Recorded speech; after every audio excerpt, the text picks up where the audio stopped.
This time on Watchers of Tomorrow, Cab Ride of the Damned.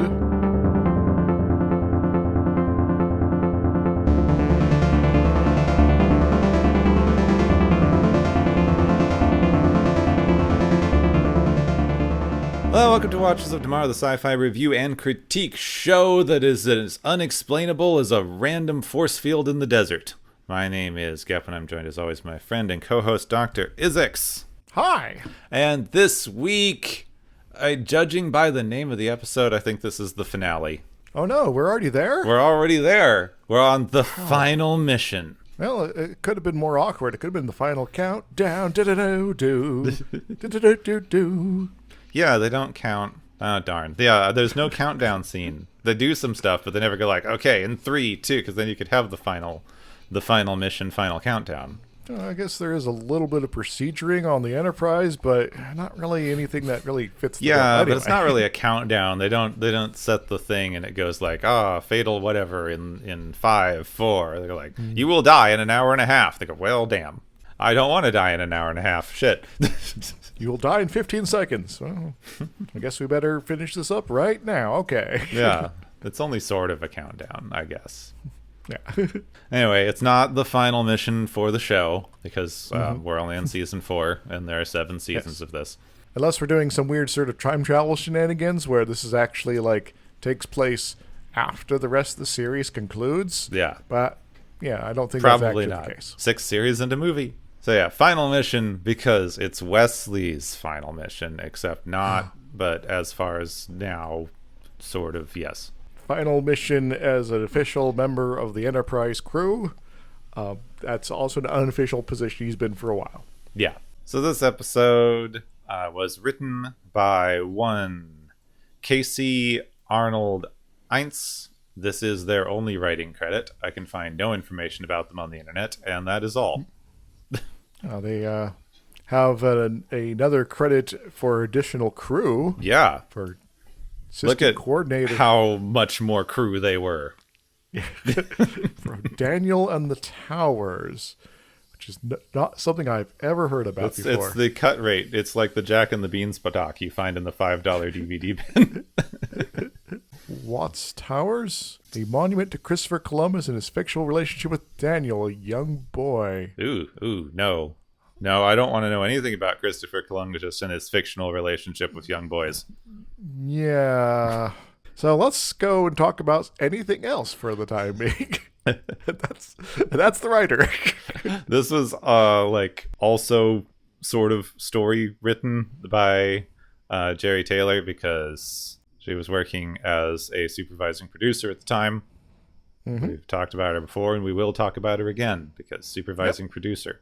We have guest stars who are often more interesting nowadays. Mm-hmm. And first guest star is Nick Tate, who plays Durgo. He is an Australian actor. He's been in a large number of movies since the 50s.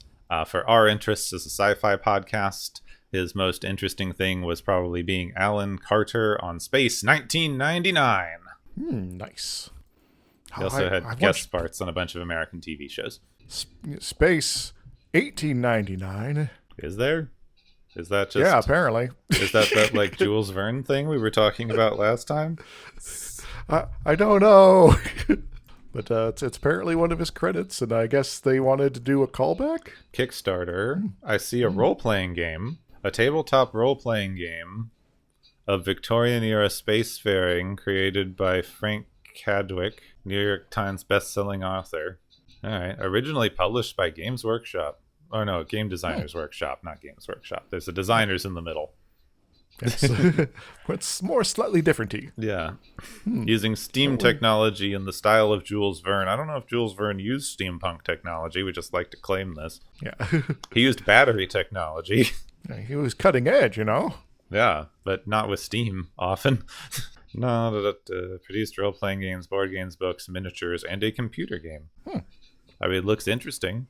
What if Space 1999? They had a newer publication in 2014.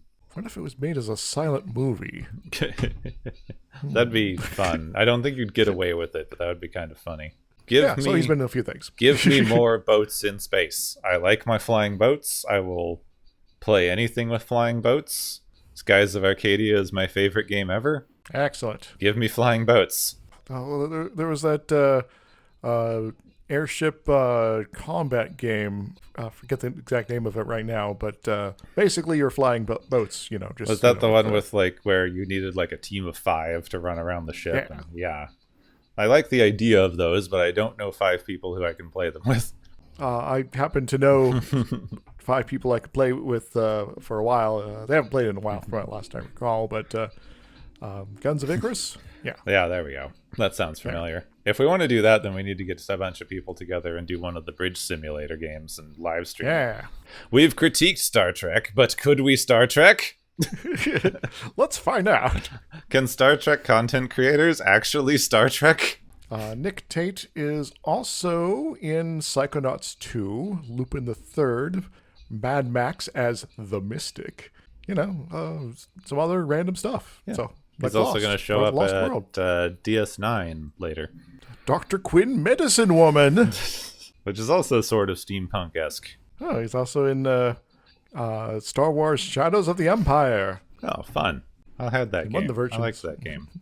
It was a bit silly. Dash Rendar is kind of a ridiculous name, but, whatever. Yeah, but everyone in Star Wars has ridiculous names. Yes. Oh, that always reminds me of one of my most amusing things. I don't generally watch Red Letter Media, but I have seen from their early Star Wars prequels back in the day. Yes, and the video that ruined film criticism on YouTube. Yeah, and but I still find amusement in the line. They don't call him Kid Fisto because he's into chicks. It could be. Yeah, that's kind of a sketchy name. Anyway. Yeah, Fisto the robot in Fallout. The Iron Fister. We also have Kim Hamilton, who is playing Sung-gi, who's more of a bit thing on this, but she was really interesting. She began acting in the 50s on the sitcom Amos and Andy. She was also in The Twilight Zone and Days of Our Lives at the Jeffersons. She was a very prominent African-American actor around that time. In fact, the thing that I find very interesting and equally very depressing is she is apparently the only African-American actor to have a speaking role on Leave It to Beaver. Oof, that's rough. I mean, it doesn't surprise me, given Leave It to Beaver, but good for her. And then she got to wear stupid makeup for this. Very stupid makeup, but it's striking. It's memorable. It's striking, memorable, and doesn't make any biological sense. I mean, you don't know. They don't have to eat through their breathing hole. True. Why are these things right in front of their mouth then? Because they filter air or something. There's a very good reason for that, depending on how they work. There's this sports thing you can get, which is this really interesting concept for cold weather sporting that has a metal mesh that goes in front of your mouth, so that when you breathe out, the hot air coming out of your mouth heats up the metal mesh, and then when you breathe in, you're breathing in the air gets slightly heated by the metal mesh. So you're recycling the body heat that you're breathing in and out. So it becomes a very good temperature regulation system. So if this is your breathing hole and you have the stuff in front of it, it could be for temperature regulation. It could be another layer of sound manipulation. They could be doing some sort of sympathetic sound vibrations with it that humans can't hear. There's all kinds of reasons that it could be necessary. You can think of all kinds of biological reasons that weird shit happens. Or the one that biologists always use when they don't know why something happens, it's probably sexy. Yep. Much not sexy for humans. Yeah, not sexy for humans, but probably sexy for whatever these guys are.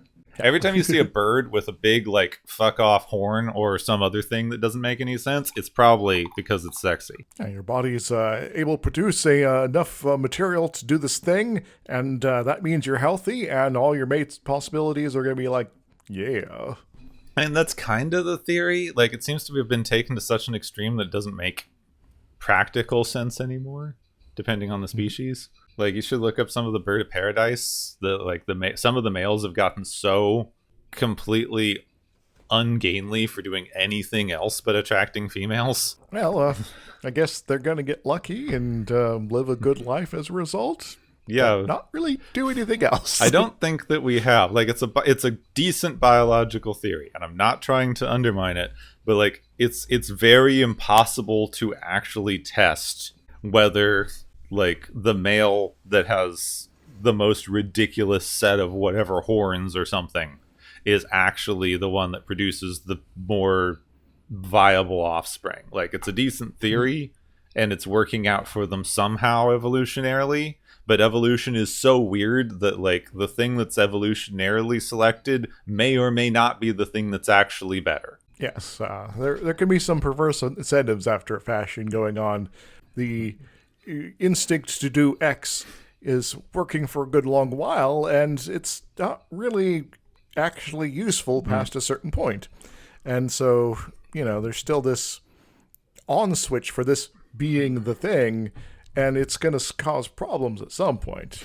It's like if you're so ungainly to, because you got your display parts, all that, doing that stuff there, and suddenly you're exposed to slightly different environmental conditions, a new predator, or something else happens to shift your environment, well, you might suddenly be screwed. The thing that people can't get away from with evolution is it is literally anything that doesn't kill you. It's not what doesn't kill you makes you stronger. It's not there is a more evolved thing that is morally and just whatever better than an unevolved thing. It is literally anything that doesn't kill you at all. My favorite demonstration of this is that humans can't produce vitamin C because a lot of other animals can. Other mammals can. At some point in their evolutionary history, some little monkey thing got born without the ability to produce its own vitamin C, lived in a fruit-dense environment, didn't kill it. Now we can't produce vitamin C, which is a detriment in a lot of ways. It'd be nice to have that. But until then, until we start producing people that can produce vitamin C on their own, somehow, I guess we've got to eat our fruit. Yep. So remember, kids, evolution is why you get scurvy. Yep. So evolution causes scurvy dogs. Yep. Anyway, Kim Hamilton. I actually don't know if dogs produce their own vitamin C. Can there be a scurvy dog? Good question. Yeah, Kim Hamilton, very interesting actor. I'd recommend looking her up. Has a bit part in this, but I wanted to mention her because she's cool. Is in a lot of Guiding Light, Body and Soul, something called Stone, Tarzan and the Super 7. Yeah, Tarzan got weird. A little bit. It was also in the General Electric Theater way back in the day. This doesn't have anything to do with her, but I love it because I have an Edgar Rice Burroughs collection that is the complete collections of the Pirates of Venus, like the Pirates of Venus, Lost on Venus, and Carson of Venus. Excellent. And the very beginning of the first of the Venus books is this guy who's about to leave for Venus, and he meets his friend who just got back from adventuring with Tarzan in the center of the earth. So, you got this sort of kick-ass, zany world going on here. You got, boring old Europe, and then you go anywhere else, and wild stuff's happening. Yeah, England's about the same, but then, like, they're going on adventures to the core of the planet, and somebody's going to Venus on a rocket, and somebody else is going to Mars because there's some sort of undefined elder being. Is a giant eyeball with tentacles? Probably. I don't know about that one. It ranges from Mars is fully inhabited and full of, like, green guys with 5 arms to this guy is a Virginian and therefore can rule the jungle. Because you know how those Virginians are. Yeah. Awkward. Anyway, we don't have a Virginian. We've got a Frenchman, purportedly.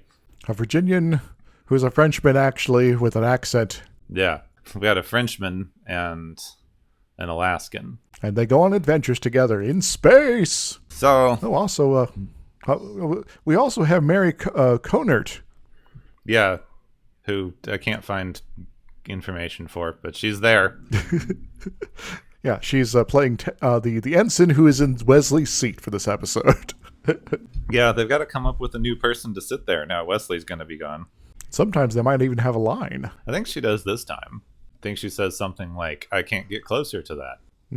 So Picard is preparing to leave to mediate a mining dispute somewhere that's not very important. The important thing is that he's called Wesley to the bridge, firstly to fuck with him because he gets there late, which, like, I understand that mostly they're fucking with him, but also it does seem a little unacceptable to just, like, ignore an order because you were doing something. Yeah. Maybe when you acknowledge the order, it's like, sir, I'll be there in 10 minutes. Otherwise, the ship's going to be melting. Yeah. I'll be there in 10 minutes or something will explode. And second, to let him know that there's an opening at Starfleet Academy and we are writing you off of the show. Thank you. Will Wheaton's going, yay! Going to Starfleet Academy, now a new hit show on Paramount Plus. That's weirdly timely. I know, we didn't do that on purpose, and by the time this episode comes out, and it is edited, it might be over. Yeah, just kind of depending on timing. Yeah. But the joke was timely as of recording. Yes. Yeah, just a couple days now it'll be coming out, and I suppose we'll probably watch it then. Jesse likes it. I am jealous for, Jesse getting all the early access stuff there. But yeah, well, we could have also gotten 1 million subscribers if we weren't lazy and knew how to market ourselves. So if you are a listener and know how to market us, let us know, and if it doesn't require us to like shell out massive amounts of money, we might do it. Yeah. So Wesley gets to leave. The writers can forget that he exists because they keep forgetting he exists.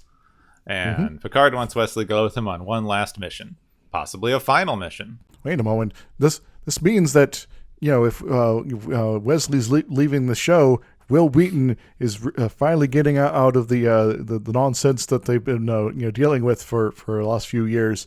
That means Wesley could die in this episode. He could. They don't. Yeah, so they never use that for anything, but yeah. Except for Tasha Yar. Yeah, I wonder. Yeah, they decided to permanently get rid of her. They must have been mad at her wanting to leave. Wesley, they're like, well, maybe we want to bring the kid back for something. There was this whole grand plan to have him become, the most specialist, awesome boy ever. So, we got to be able to finish that, right? Yeah, we need him to be the most specialist, awesome boy. And it's very bad when he becomes the most specialist, awesome boy. But we'll get there. Yeah, we'll get there. Don't worry. We'll get there. And it only spawns, is the same episode that effectively spawns the Maquis and all that stuff, and yeah. So they're going to go take care of mining dispute together. But of course, nothing's that easy because they immediately get a distress call from a random planet that has a ship that's entered their atmosphere and has started attacking them with radiation. So the Enterprise needs to go help with that. All right. Well, good luck, Captain. It's a little confusing why you're taking a shuttle anyway, but okay. Yeah. So apparently they're taking a shuttle because the mining people sent a shuttle. They're going to ride in an old mining shuttle captained by one Durgo, who is very proud of being the captain of his ship, even though the Forge think it's wired up weird, and Wesley is derisive about it for no real reason. Well, this might be, Will Wheaton's last opportunity to be like a little over the top and sarcastic at people. So true. Anybody in naval tradition. Anybody who's steeped in naval tradition should not be captain of a shuttle. It's like, yes. Yeah. Yes, that's how this works. Yeah. And the minute you set foot on this ship, he's in charge and can kill you. So, so chill. So they head out to the mining colony. The Enterprise heads off to the distress call. And while Durgo may be very proud of his ship, it is in fact a hunk of junk and it breaks. And they have to crash land on a nearby moon that is apparently very barely livable. Yes. During this scene, they do a little bit of everyone shuffles positions as they decide to do different things. And at one point, Picard's like, "I'm going to sort of move over to the pilot's seat here, and I'll transfer myself by grabbing part of this stuff up here." And I just pulled a pipe off the ceiling. Uh-oh. Let's put that back, and we'll see. But yeah, it's like 50 degrees Celsius on this planet, and that's a little hot. Yeah, which I'm still not good at doing those conversions. Let's see. Let's go 9/5 conversions and all that. It's 122 degrees. Yep, so a little toasty. I lived in that. Yeah, that was summer for me growing up. Come on, guys. Well, that means they now have to experience Arizona. Yeah. So they arrive in a desert. The picture like pitch black, but slightly less interesting. It extends off to the horizon, and there's some mountains over there, and that's about it. Yep. All the ship systems are dead. The shuttle is scrap metal. There's this is a badly made spaceship, so it's not even insulated, apparently. It's like, yeah, I was kind of thinking that when I was watching this. Like, if this spaceship is supposed to, be in space, Yeah. it's going to be exposed to things like, say, the sun, or, because this is a shuttle, you probably do things like landing. So you're going to encounter heat from re-entry. So, Yeah. that should be, because pretty well insulated. I credit the writers for thinking of it at all, because they're standing there next to the big ship, and they're like, we need to go find shelter. And of course, any reasonable person will go, there's a ship right there. Yeah. You're right here. And then they go, this will heat up like an oven. And like, okay, I'm glad that you thought of the obvious criticism of your plan here, but how did you survive getting here? Yes. Maybe they only have heat insulation on the front of the ship. Okay. You always have to fly with the with pointing at the hottest thing in the nearby area. Well, this is one of my general kind of shitification critiques generally, that we have it just everywhere now. Once you've solved a problem one way, we stop solving it any other way. Right? Like everything now runs off of a cell phone, because a cell phone is an easy computer for you to connect shit to. Even stuff that like would just need a tiny little fucking controller in there connects to your smartphone, so that it doesn't have to have an included computer, because we found one way to solve the problem, even if it is objectively the shittiest way in most cases. So now they have some sort of futuristic like environmental control thingy that works inside the ship. So when that turns off, they don't have any backup thingies, and everyone's just going to die. So lose power, suddenly you melt. Yes, it's probably whatever the like equivalent of the structural field is that they keep losing. Yeah. Like, I understand that like you invented the structural integrity doodah so that you could say this is why we can put up with the relativistic physics stress. But like, why do you need it to hold the ship together at all? What if you just wanted to be there sitting in space? Could you turn that off maybe? Save some power? Seems like no. Sometimes the structural integrity field is the only thing holding the ship together. Sometimes the environmental control system is the only thing keeping you from dying from heat/cold in space. I suppose there's of course the obvious writing way they could have gotten around even bringing this up, and that's what's their supply situation. Yeah, that's true. Though I will say, I was writing this joke about how this is a terrible spaceship, and I was like, I'm gonna write this joke, and he's gonna tell me there's some sort of actual physics explanation for this that I missed, and I'm gonna look stupid. So I'm very glad you agree with me.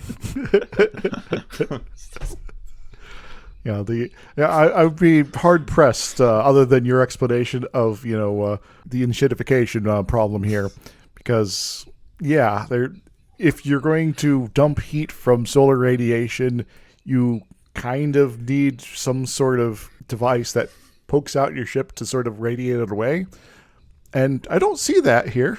So maybe they have a special heat conductive force field doodah. Yeah, you just beam it away. Yeah. Beam the heat out into space. Off it goes. Yeah. Or maybe it works like the unobtainium from the core, where you add pressure and heat and it like turns on the reactor, but if your reactor's broken, it doesn't work. Never seen that movie, but every part of it sounds stupid. It's the sort of movie that is both winking at the camera very hard and is also taking itself seriously at the same time. So it's somewhere, I suppose, near the Flash Gordon 80s movie in terms of what's going on. I could enjoy that. All right. I always thought I didn't need to see it because I'd seen the Stargate episode where they do the core. A little different, but yeah, the core is definitely a kind of stupid movie, but it is still kind of entertaining at the same time. All right, so we've got that. Someone recently reminded me that ice pirates existed, so there's 2 that we need to put on the movie list. Maybe we should just have a few weeks of just kind of ridiculous movies. Well, that's what happened when someone convinces us to start a Patreon. There we go. It's gonna be the whole thing. We'll watch along with dumb sci-fi movies. It'd be like MST3K, except us. Are you a robot? I don't know. It could be a robot. Apparently, if you're non-binary, you have to be a robot or alien on TV. So I guess they count somewhere. Well, non-binary robots, that means they can't operate their code. Or they're quantum. Yeah. That is an opportunity, I suppose. Quantum robots. So they can't use the big hunk of metal that should be insulated for shelter. So they need to go to the mountains. Well, hopefully those mountains have a convenient cave somewhere. Or maybe a big rock they could hide behind. Meanwhile, back on the Enterprise, they've reached the planet that has the ship. And the ship is not attacking. The ship is, in fact, completely unmanned and is just an old garbage ship that has been shoved with radioactive waste. Oh, there must be a freaking ton of it there if it's going to actually cause problems on the planet below because, you're in orbit. And, that's the most radioactive thing imaginable. There's certain things that, can reduce radiation exposure like distance. So unless this planet is 2 miles across and they're orbiting 15 feet above it, I think they probably should be okay, actually. Atmosphere and magnetic fields would also help with that. Mm-hmm. Radiation runs into things, so even if it's hard neutrons and gamma rays, a good portion of that gets absorbed by the atmosphere, and the charged particles can get rotated away via the magnetic field. You should be fine, actually. So the most radioactive thing to ever occur in the history of space was sent out by somebody, somewhere, sometime. It's apparently been inactive for 300 years, so... I'm surprised it was ever active at all, because if this level of radiation, the ship should be kind of just molten. Just from the... Yeah, how did the people who made this survive long enough to even launch this in the first place? Maybe they're some distant people from another quadrant of the galaxy who have built up some sort of radiation tolerance or something. I don't know. So foreshadowing. For Voyager, they didn't have radiation tolerance. No, that was a core plot point. Yeah, well, they tolerate it as in slowly let the people die. Yeah. It's acceptable if people die from radiation as opposed to, resisting radiation. So they get there, they find the ship, they tell Sungi that it's just trash. They'll take care of it. Riker says, "Time to take out the trash." He doesn't do that, but he should have done that. Yeah. Yes. Alternatively, garbage day. This is how you can tell that, this season is in the 90s and not the 80s. Yeah. Not enough air guitar. We were a little more serious in the 90s. Only a little. Only a little, but a little bit. Not enough to not one-liner literally everything. We were too cool for one-liners in the 90s. With one-liners. I'm going to go be sad and listen to sad music with my hair over one eye. How could it happen to me? So they want to move the thing into the sun, but it is so radioactive that they can't get close enough to tractor it. So LaForge wants to send out a construction drone and attach thrusters to it. Also, the mining colony tells them Picard never got there, and something probably went wrong. But we have to deal with this first. They have one of those dramatic things. It's what are we going to do? It's we're obviously going to save planet. Yeah. From the thing. Yeah. This ridiculously, easy to get radiated planet. Yeah. Wait a moment. This planet, they're orbiting a star, so they should be being dosed by solar radiation constantly. So that's an interesting point. If this thing is somehow more radioactive than their sun, what is putting it in the sun going to do? Yeah. It's it's dispersing it, I guess. Wesley's gotten half a tricorder working, sort of. Well, that's good. Picard makes a big arrow out of sticks, I guess. I don't know where he got them, but he makes a big arrow. Remember that pipe he just pulled there you off go. the ceiling? Yeah, it's stuff like that. You know, he just reaches out and grabs something, and 9 times out of 10 it comes off in his hand. Yeah, where did we get the fiber optic cable? Yoink. That's a callback joke. So Durgo goes, hey, who put you in charge? Wesley gets all defensive. Picard does his diplomacy thing. Goes like, you know what? You're right. I value your input. Do you have a better idea? All right, I guess going to the mountains is fine. Also, we have no food or water. Not even emergency that sucks. supplies. Yeah, this is seeming more like a death trap the more I hear about it here. He has this whole thing of, I don't have your resources. This is a small shuttle. I have to choose what I carry. So no emergency food or water. Here are 4 phasers. Yep. And they're all like old school phasers too. It's like, it's like this would fit well in the original series phasers. Which is kind of neat, but like, you're one dude. Why do you have 4 phasers? Good question. Mr. I have to choose what I carry. Well, maybe these are leftovers from previous passengers and he was just carrying around a lot of retro Romulans or something like that. Yeah. So the walk is pretty uneventful. Durgo is hiding something to drink.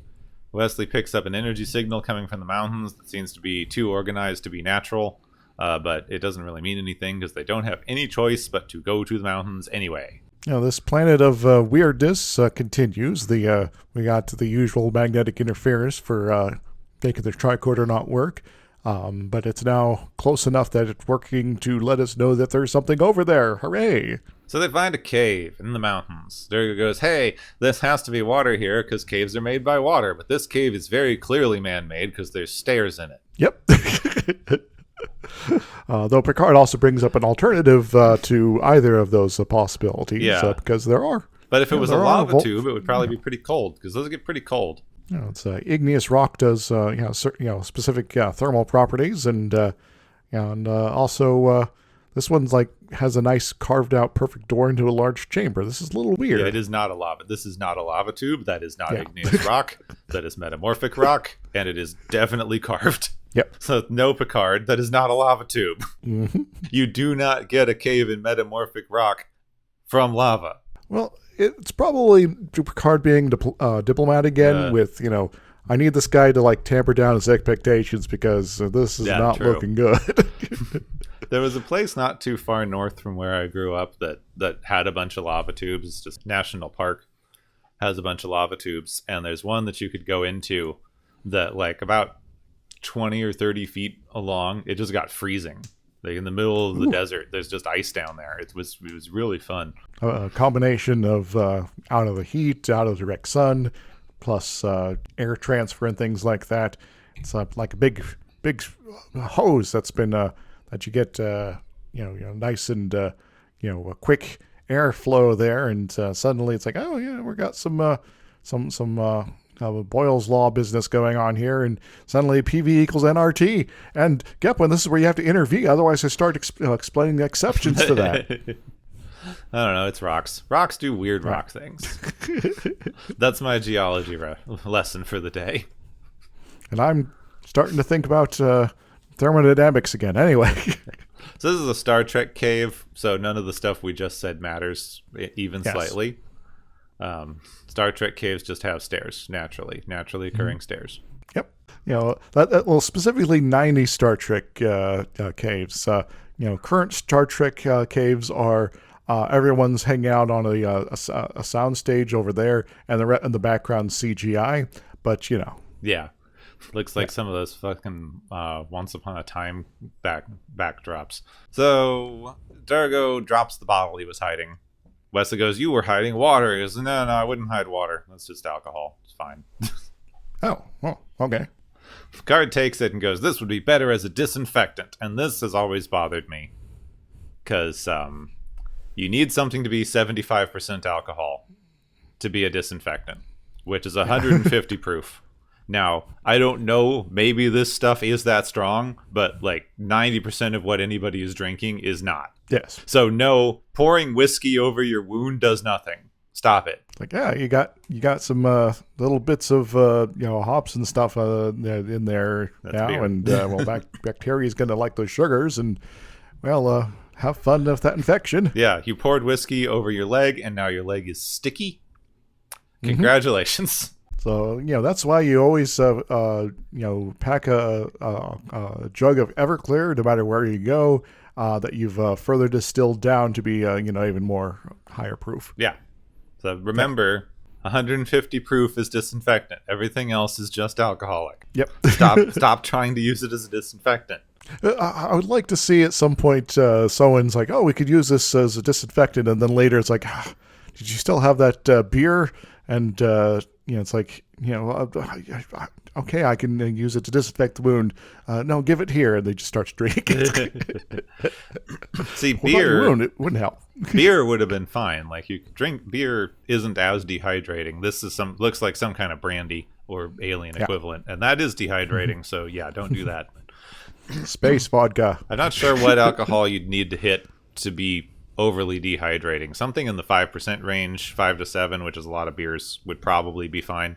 Not as good as water, but you're in a survival situation. Reminds me of a book we read in middle school where there's a kid who was lost in the desert, and he found himself with just randomly a 6-pack of some sort of pop, and so he's like, all right, well, I should probably ration this out, but it's been almost 2 days without water. I should probably drink something.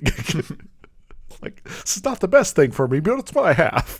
Soda would be fine, except for the sugar. Yeah. So anyway, the upshot of all this is they're in a cave, and Drago's angry. Durgo, not Drago. Drago's some other dude. Yeah. Durgo. Yeah, Khal Drago from, the Ice and Fireness. Yeah, that's true. Wasn't he? What was that dude? Now I'm just getting them all mixed up. Who was the big dude from Farscape?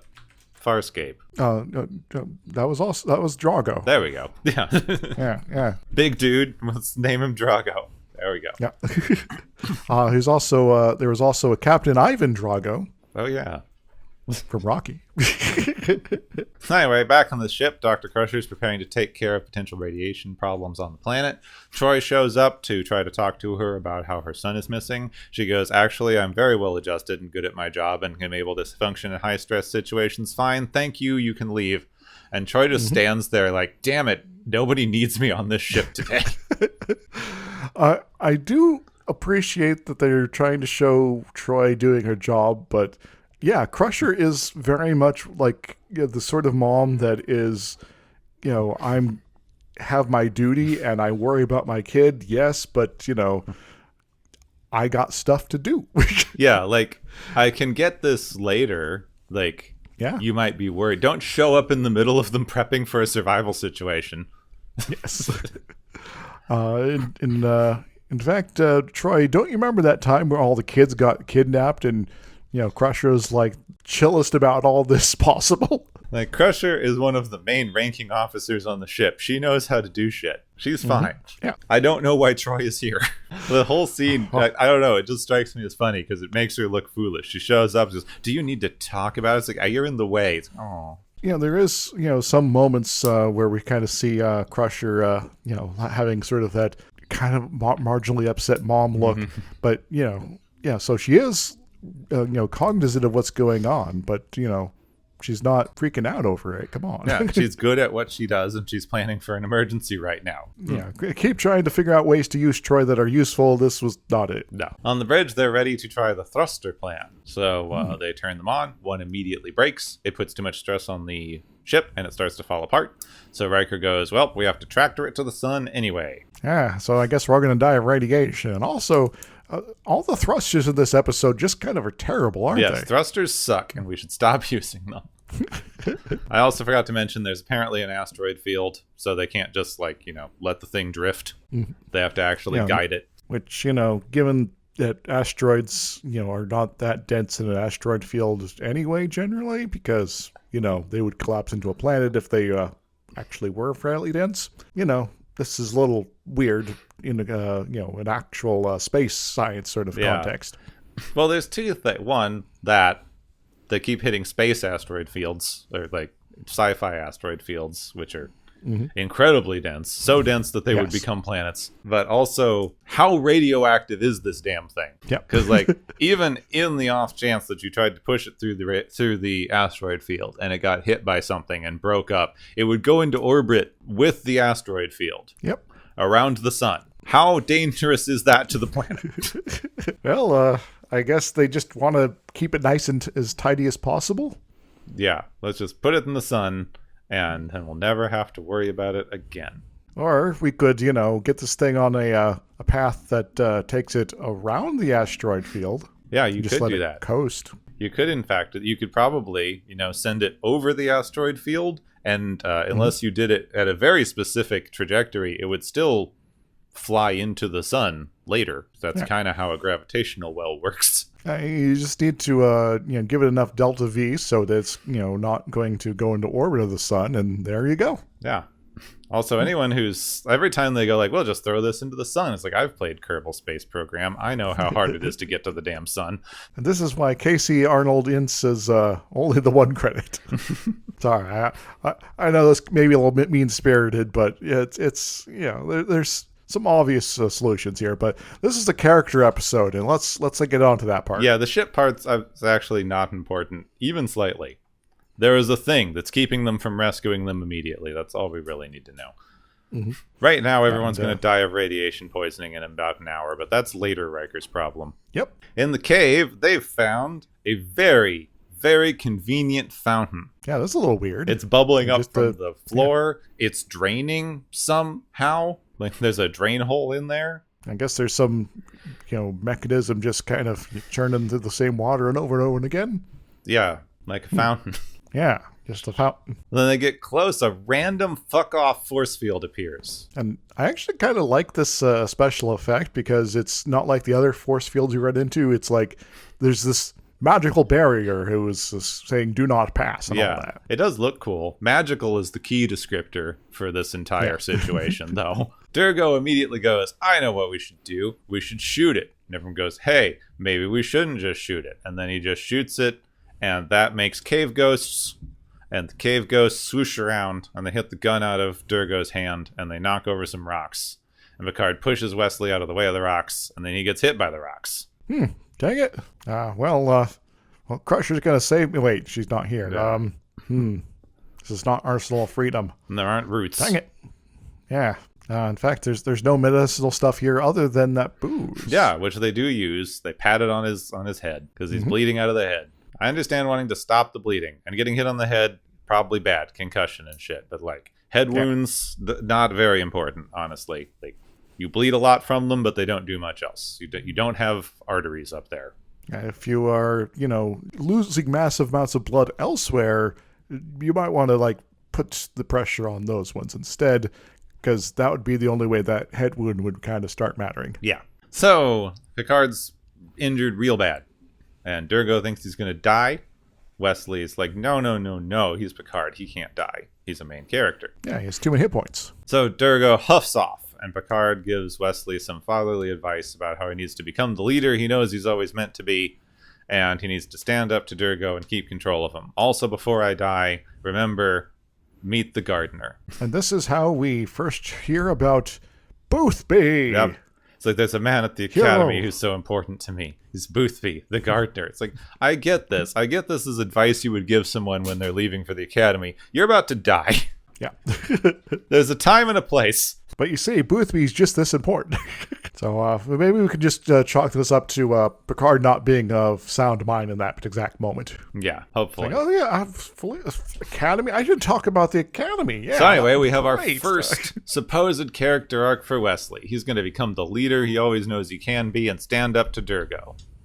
All right, let's go for it. Meanwhile, we have to go away to the ship. The ship's not going fast enough, and they need to go faster. And they try to go faster, and the tractor beam won't let them go faster, so they can't go faster, and we have failed our first attempt at going faster. Yeah. What if, given that we have a couple of thrusters actually attached to the thing, we just use those? No, that would destabilize something or other. Yeah. Well, we lost the third one. Could we just replace it? Probably. They only carry the three, I guess. Dang it. We're just like the guy's shuttle here. Yeah. So they go back to the watery part of the cave. Wesley finds Durgo's phaser got wrapped in string, which is kind of weird. And he starts to take a lot of scans for scanning reasons. Durgo hates doing things for reasons and decides that the problem before was that they used one gun. So this time he wants to use two guns. Well, I suppose we could try that. But Wesley, he's like the smart guy here, Durgo. You should listen to him. So Wesley tries to talk him out of it. But because, you see, the rule of threes, this is the first time he's tried to talk him out of it after he's gotten the big pep talk about leadership. So, of course, he's not going to, right? Because, narratively, he can't succeed the first time he tries to talk him out of it. So Durgo decides he's just going to do the thing. And obviously he's going to learn about leadership later. Wesley's like, oh, gosh, golly, I guess we got to comply with this guy, and I'll drag my feet a little bit, but I've tried, and that's the first part of the thing. So he's like, I'm going to start shooting it. You start shooting it. If you're a little scaredy cat, you can put your gun on automatic and put it on the rock over there. So they do that, and it doesn't work, and Durgo gets covered in string and is also dead, probably. Well, I guess standing up to him is going to be a lot easier now. Yeah, there you go. You won, Wesley. Congratulations. Back on the ship, they don't have enough power to use the tractor beam to go fast, so they turn on more power, and now they have enough power to use the tractor beam and go fast, so they go fast. So they go fast, and you're too slow, chili dogs. Yeah. They get through the asteroid field and then let the thing drift into the sun. They can leave. I know I'm being a little flippant about this, but this part of the episode is not important.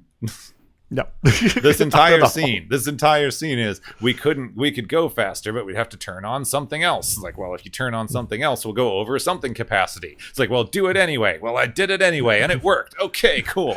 Good job. Yeah, there is a certain amount of drama you could milk out of all of this here, but this is just such a bonkers and lame way to try to do it that it's just like, maybe it would have been a better episode if they just sort of the Enterprise is left, and then we focus entirely on Picard, Wesley, and Durgo. Yeah. And we don't see anybody else until the end. It's not really building tension well. Yep. I get it. I get they usually solve problems with technobabble. I have no problem with solving problems with technobabble. But the technobabble here is, I can't do that. Something bad will happen. Do it anyway. I did it. Something bad didn't happen. Oh. And then something else bad happens, and then we can kind of modify things to make good things happen. No, maybe. Something else didn't happen. Nothing else happened. They turned it on and nothing bad happened. Yeah. And that was it. And now we can leave and, ignore the planet and go and, I guess, pick up Picard. Yeah. So Picard's dying a little, but just a little.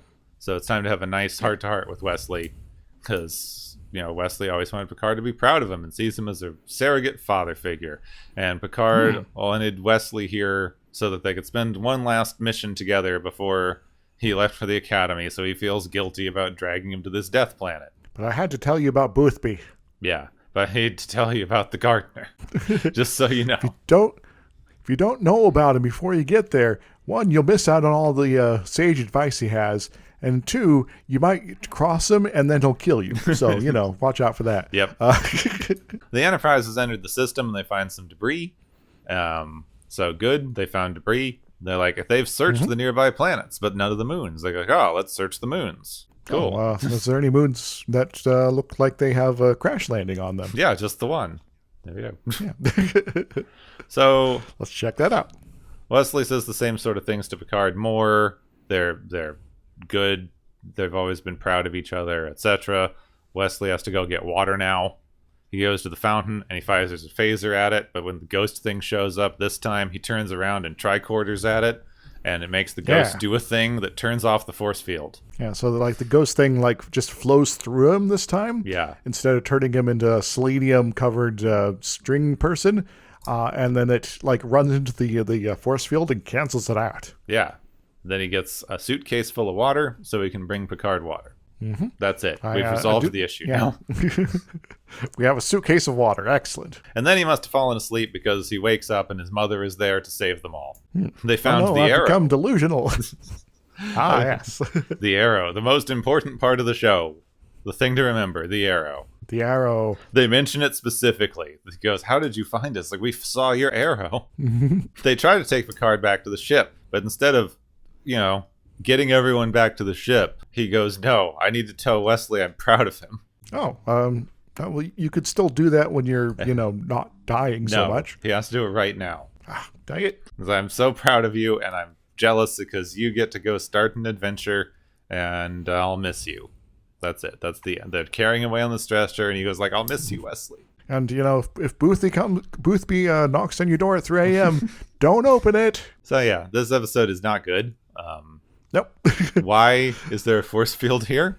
What is it doing? What is They never explain why it's here or why anybody made it or what it's for. And, it's just here. It's being protected because reasons. You need one line. They show up in the first thing, right before Picard gets injured. And he goes, on this planet might have been inhabited at some point in the distant past. I could see why people who live in this environment would consider water sacred. Mm-hmm. And then Durgo goes, I don't care about your sacred water. I'm going to shoot it. And then the rest of the episode happens as normal. Yeah, just a little bit of circling of some of these elements here could have made it a lot better. And so you would have the time to do that if you just dump the Enterprise off with radiation ship stuff there entirely, because then you keep things nice and close focus here.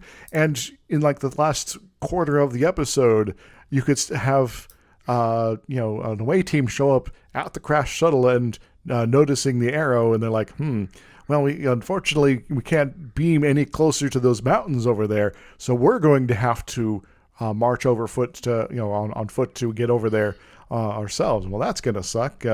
Well, hopefully there's no emergencies we have to get to. Yeah, beam down the future dune buggy. And you could have some tensions like, will they catch up with our stranded trio here, or duo now, before Picard bites it and Wesley accidentally gets himself zapped by the ghosts. There's opportunity for tension. Yeah. That could actually work.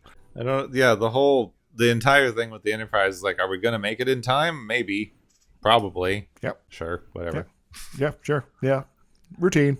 We'll need to turn on another engine, but that'll be too many engines. Turn it on anyway. Oh, it worked. Oh. Our spare fusion reactors that we just don't use sometimes. We could turn them on. Okay, do that. Yeah. So we did it. Hooray! So I made a big thing because I don't think it's actually what the episode's about, but they do kind of set up that they want the episode to be about Wesley coming into his own as a leadership position, and then they just immediately kill the guy, which I found very funny. But obviously that's not the theme of the episode. The theme of the episode is we're going to go all be masculine together in a cave. Yep. So have we all done that? Every one of us, right? Yeah.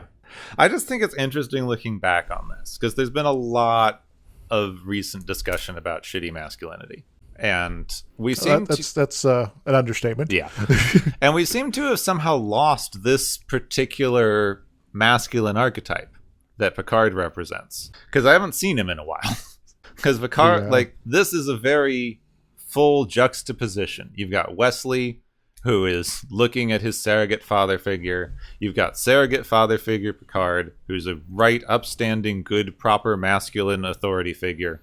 And you have Durgo, who's a douchebag who's insecure about his masculinity. And Durgo is like, we must take action, not thinking, and that's the only way forward. Yeah. While Picard's like, maybe standing up to this guy is maybe the right thing to do. But Picard, stands up to him with diplomacy. That's his whole deal.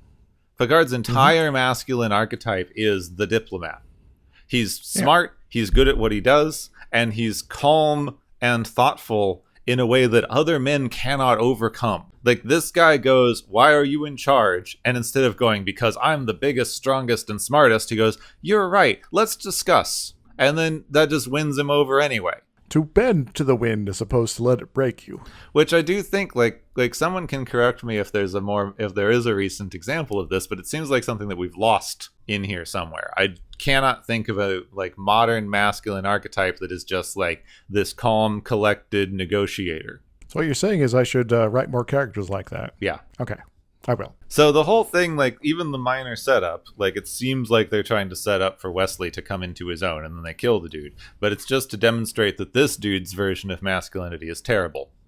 And this is what's going to happen if you listen to people like this guy and not people like Picard. This guy is the original interpretation of toxic masculinity. Yeah.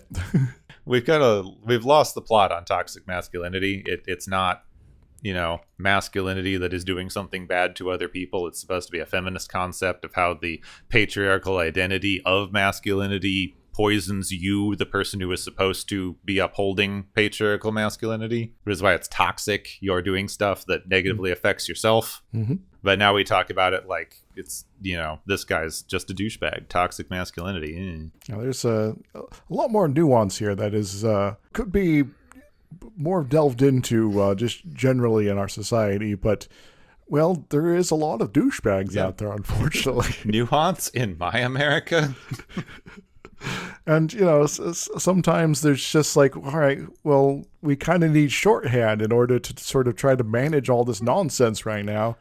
And what do we got? So we'll kind of adapt this language and, apply it here. And it might not always be the best language to be using, but it's the best we got. So, we used to have language for people like that. We called them douchebags. Yeah.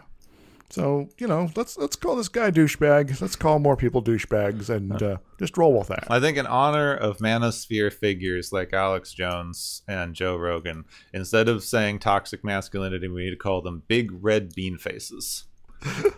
Yes, I like that. I know also, I think Alex Jones I've heard be described as a very angry thumb more than once. Yeah. These guys look like this is not a useful aside, but I don't understand personally, like, any version of masculinity that I was growing up around. Anything that anyone taught me was a good version of masculinity is antithetical to any of the things these people are doing. Mm-hmm. And I do not understand why we have this entire problem of people looking up to these guys. Like, have you seen this guy? This guy looks like he's about to have a coronary. Is that the future you want for yourself? Really?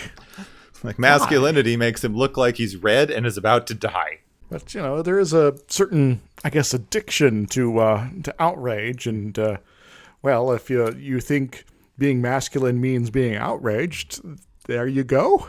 Which is why I think we've wound up with such a weird collection of figures. One, you're not allowed to write good men anymore because it's would be evil to say that a man could do good stuff. But, like, Picard's archetype has gotten lost because he's just calm and collected and nice, but not in a stupid way. It's not the modern idea of, well, the negotiator should listen to both sides and be a moderate and find a nice, happy thingy. He's very idealistic. He's idealistic to a fault, but he's very good at convincing people why they should listen to him.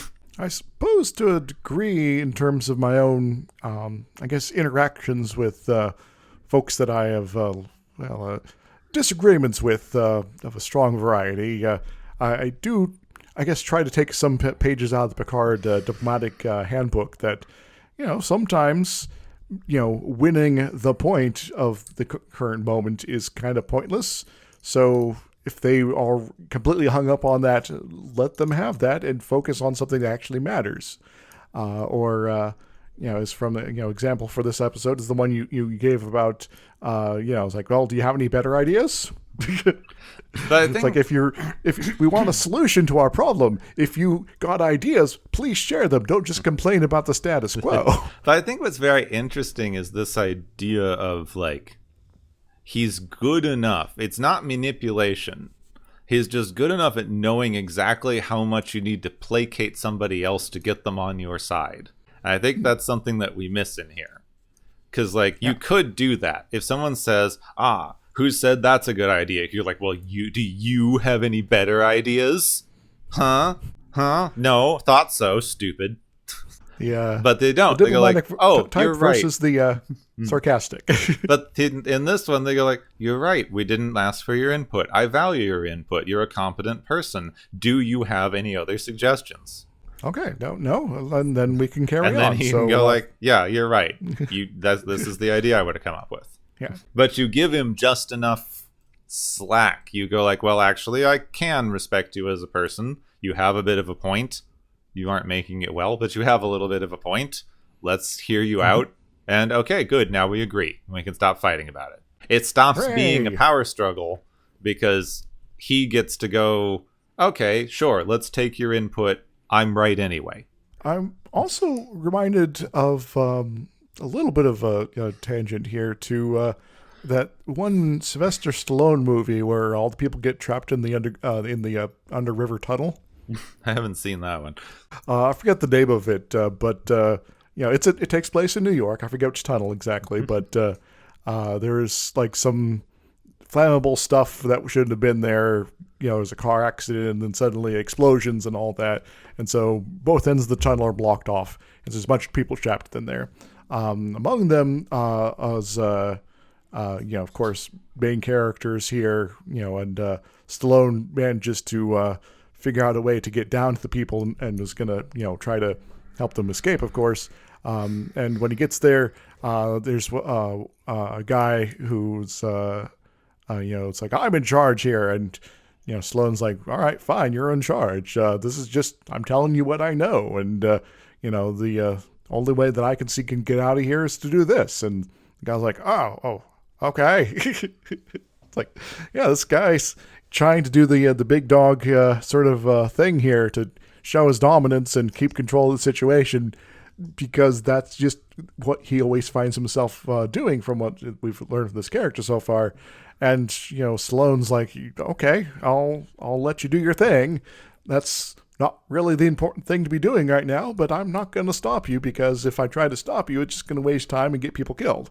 Yeah, thinking about it, that is like the sort of thing. And I do think it's a thing that we stopped doing, is that, yeah, competence will win out. Mm-hmm. Like, it doesn't matter if I'm in charge. If I have the best idea, it'll will eventually work out that that's what we should do. Mm-hmm. I think that we don't trust that anymore. Probably rightly, but there are opportunities to trust that, and there are pitfalls that can still crop up. And being always on our toes and thinking about stuff is kind of how you sort of avoid the pitfalls there, because you don't want also just blind obedience to someone who just has ideas, because there's the term the good idea fairy exists for reasons, because sometimes people with authority get ideas, and because they're in authority, their ideas get pushed forward independent of their quality. And then suddenly it's like, oh, now we're emptying out a warehouse full of 20-year-old computers to give them to the high-end research group, because they totally need 20-year-olds computers. I think that that's one of the most idealistic parts of Star Trek that we miss, and we aren't really getting anymore, even in modern Star Trek, is that all of the people who are here went through rigorous training and learning processes and other things to get here, which means the very fact that you're in this position makes you competent and worthy of this position. Yeah. Which is something that we don't get a lot of right now. And I don't think we have media that reflects the idea that could actually happen. I guess there is a certain thing about one of my manuscripts I'm trying to get published, in that all the characters are very good at their jobs. Just the complication is the situation they get themselves tossed into is a little outside their skill set, but they're still very good at what they do.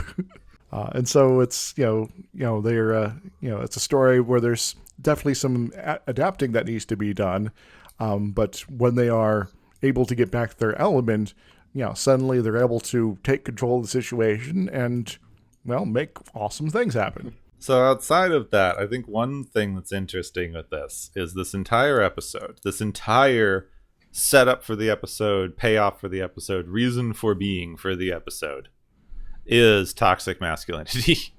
Like classic toxic masculinity. Because Picard and Wesley need to have a heart-to-heart to tell each other how important they are to each other and how much they care for each other as men who respect each other and have this like quasi father-son relationship. And the only way that you are allowed to do that is if one of you is almost dying. Yes. Any other way, well, then it just comes off as weird and a little suspect, doesn't it? I was talking about this the other day with some people, and like someone had the thing of like, I've figured it out. This is the man rule. This is the masculine rule. You cannot be emotionally vulnerable unless you are otherwise already vulnerable. Yes. Like if you've been drinking a lot, you can do it. Drinking. If you're really excited about your sports game or whatever, if you're in like physical distress, but you have to be vulnerable in some other way first, and then you're allowed to be emotionally vulnerable. And, well, it's annoying, isn't it? I mean, it's very classically, it's toxic masculinity because it's self-harming behavior. I suppose there's maybe a good reason why I, from time to time, tell, people in my life, guy friends included, it's like, hey, man, you're awesome. Keep up being, the cool person you are. Nothing else attached to that. Just, just remember that. I respect you, and you're cool. Thumbs up. I'm giving thumbs up to you, Kepwin. Yeah. I know you can't see it right now, but, it's here. And I think there's an interesting thing in this, that even in this where we have Picard, who's like a very good male archetype that we've kind of lost. He's not toxically masculine. He's just good at what he does, and he knows he's good at what he does, and he stands up for people to the best of his ability, etc. He still has to almost die to be able to talk about his feelings with anyone. Yeah. And the same with Wesley, because someone has to almost be dying for them to be able to sit down and go like, I've always seen you as a father figure after you killed my father. Yes. I mean, tried to save him, right? Probably. Maybe. Yeah, you totally did send him away because you had a crush on my mom. Yeah. Anyway, how about that rock formation? Looks like stairs, doesn't it? That's weird. Yeah. Nicely cut stairs for someone about our size and shape, huh? Oh, that's mildly convenient. Looks a lot like that cave you were digging in on Rice. Yes. Just a little different perspective, and some other things are a little different. And there's a cool fountain in the middle of it, too. So anyway, a lot of this episode was unnecessary, because you could have just, like, hit Picard with an energy beam on the bridge, or had a random plasma explosion or some shit. Yep. Anything that made him almost die would have been appropriate. You could have even had them on just the shuttle, not even have it crash. And, some, thing random blows out, and kills Durgo, and Picard's, maimed in some fashion. And, Wesley's the only one, still, fully intact. The ship's floating dead in space. Wesley, just taking a certain amount of time and effort to, make sure it doesn't, like, completely fall apart, and that they, don't freeze to death, that sort of stuff. There's, but then, it's like very much a high pressure stake situation. And, you could even call it something like Shuttle Pod 2. For those who are unaware, there's an episode of Enterprise called Shuttle Pod 1. Well, then this would be like Shuttle Pod 0. I mean, it could be either. It could be Shuttle Pod 2 because it happens after chronologically, yes. But it happens before, release schedule. Yeah. Like in release order is clunky, so I'm gonna coin releasely. Releasely. It's like chronologically, but for episode run order. Releasely. So we need more good male with male interactions that doesn't involve this pretext to opening up. It reminds me a bit ago, someone had a thing. There was like a discussion about how like men are bad, we need better role models, etc.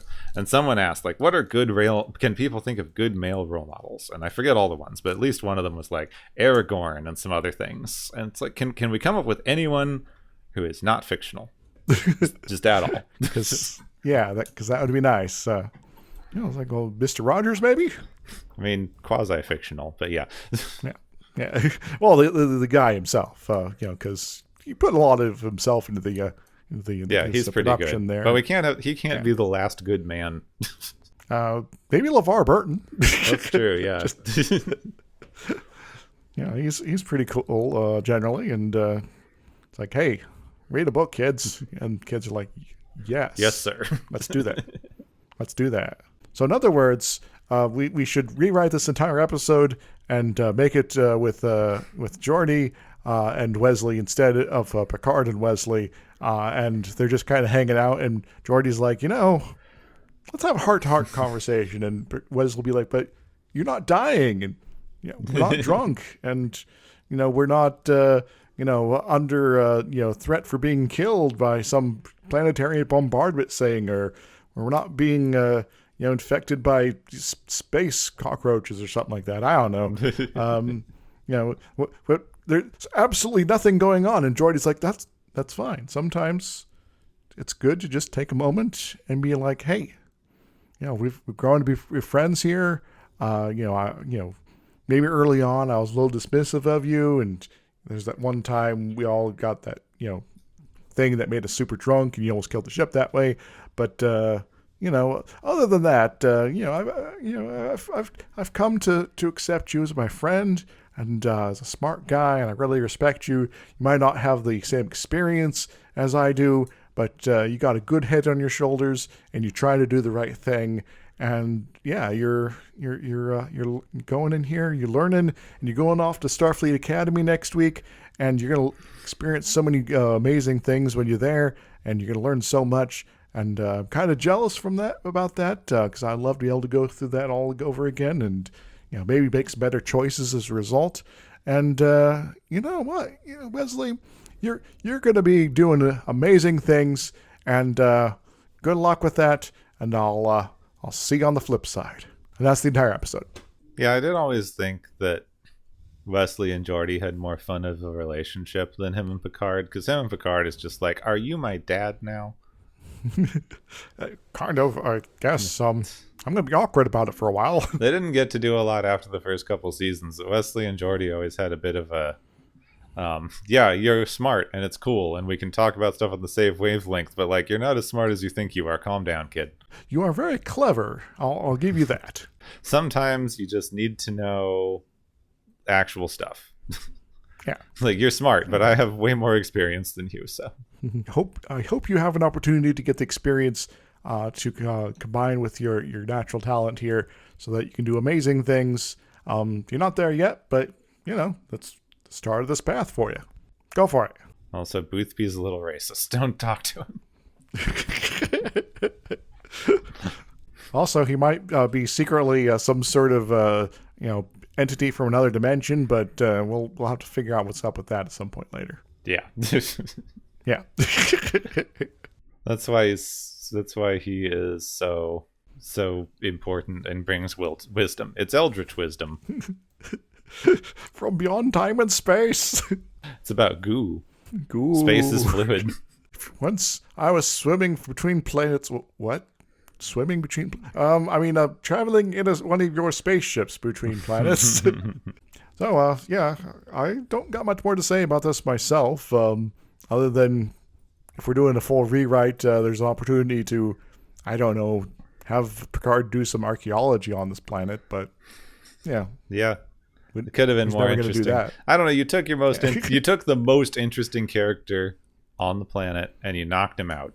Mm-hmm. I think that was your main problem. Yes.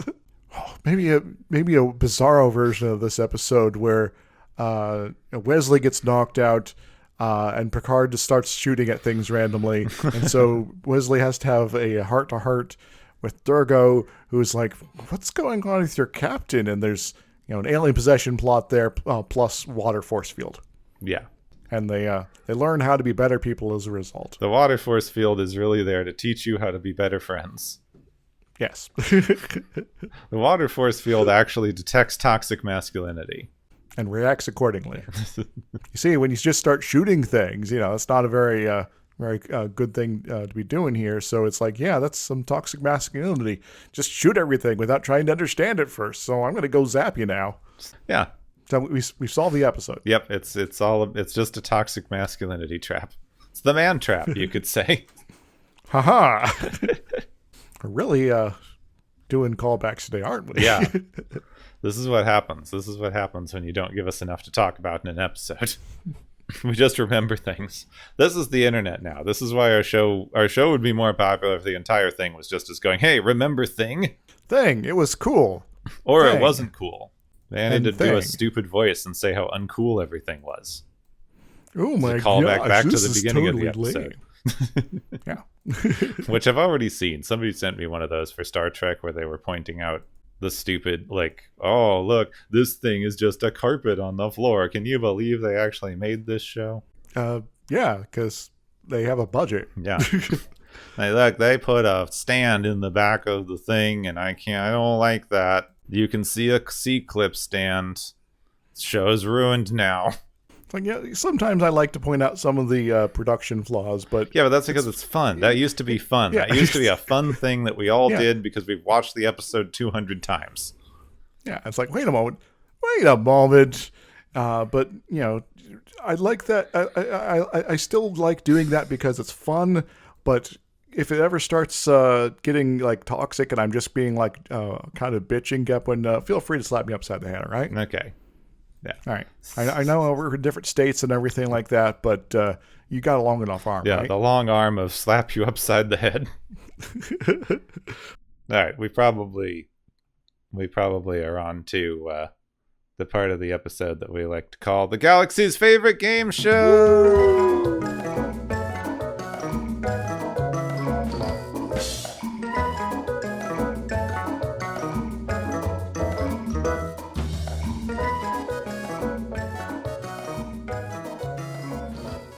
Hey everybody, welcome to the Galaxy's favorite game show. Our contestants here are looking a little parched, but I think we might be able to help out with some of that because they've been racking up points and it's time to hand out prizes.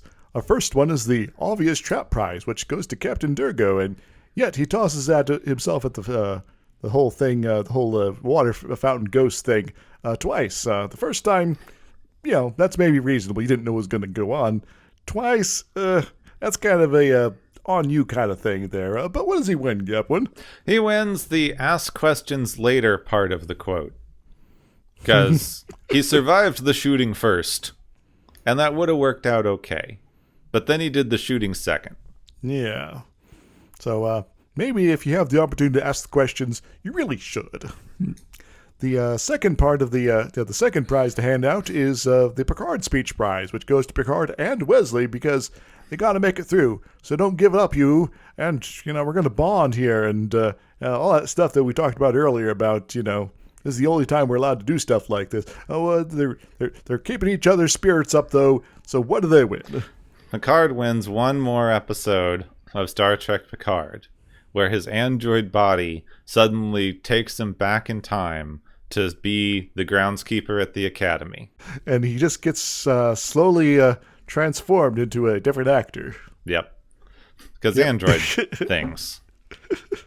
Android time travel. Android time travel, not even once. I mean, all the time, maybe. I don't know. Anyway, our final prize is the Lost Luggage Prize, which goes to Songi and her planet for picking up an unwanted container of radioactive material. Perhaps its origins is in the Delta Quadrant. Perhaps Malon of origin? What do they win, Gepwin? They win probably not. Seems like even the Malons weren't this radioactive. They win whatever new element they didn't bother to discover that is in there. Perhaps there's only one thing that's vaguely radioactive in there, and it's the super duper unobtainium plus 15 in there. And if they were to grab it, it would make things like the Omega particle kind of silly to in terms of how inefficient it is in putting out energy. Yeah, it's so radioactive that it's just one molecule of the most unstable element that anyone has ever made. Like if you go any heavier, you start turning into a little mini neutron star. So, element 4,812 or whatever. I don't know. That's all I got here for the contestants, Gepwin. Feel free to take us away. Thank you, everyone, for joining us on this stupid thing that we're doing called the Galaxy's Favorite Game Show. Woo!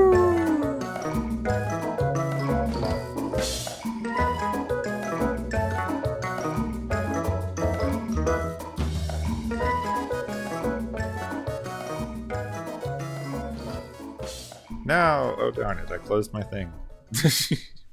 I know. The closing. It has happened. Yeah, I forgot. I accidentally closed my page that tells me what the next episode is. Well, I believe it's one that features Troy's the main focus. Oh, this one. Okay.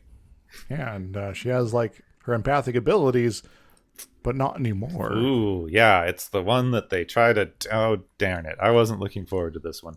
Why can't we stay on the family arc? We were doing so many family things. I don't want to have to talk about how badly they handle disability. Well, maybe we could transform it into another family episode somehow. Well, the one after that is sort of a family episode, so... Yeah. So we need to figure out the family aspect to this one here and how it connects to the next episode here. So maybe there's a character here that's having some family issues. Probably. They All usually are. We'll figure it out. Anyway. Yeah. Yeah, next barely remember episode, much I about this don't one, want to though, have so. to talk about disability because it's very big and complicated, and I remember them not doing it well, but I guess I have to because stop trying to do things that you're not good at, 90s. Well, they had to eventually figure things out, and trying is a start. We must be almost to 91. Yep, 91 is the episode after this. There we go. Yeah, this one came out on December 29th. Really? This says original air date December 31st, according to Wikipedia. Our information is different. This means nothing. Somebody's wrong, and it's neither of us because we're just reading shit. Yes. There is a lot of uncredited random officers as guest stars. Yeah. I don't remember the names of any of the credited guest stars. I don't remember Janet Brooks. She must be doing something. Yeah. I think she's upset about something. Maybe that's the family person. Oh, yeah, the family person. There's the family person who's like, my husband died and I'm fine. And she goes, I don't think you're fine. And she goes, well, you can't read my mind anymore, so I'm telling you I'm fine. She says, well, I guess I have to trust you. Dang it. Yeah, so Mark had an accident apparently. Yeah. All right, so we got a family angle here, Gepwood. Aha. It's another one. It's another one of Picard's victims. You know, he is just working on building himself a family with, by killing their relatives of various sorts and having them latch on to him. Yeah, one day this entire ship is going to be nothing but widows and orphans. And they're all going to look up to Picard. I don't know what to do with that. That got to a weird dark place. Yes. Oh gosh, this is actually a horror TV show the whole time. So next week we lost something. Maybe we'll find it again. I don't know. The plot, maybe. Next time on Watchers of Tomorrow, Troy gets a headache.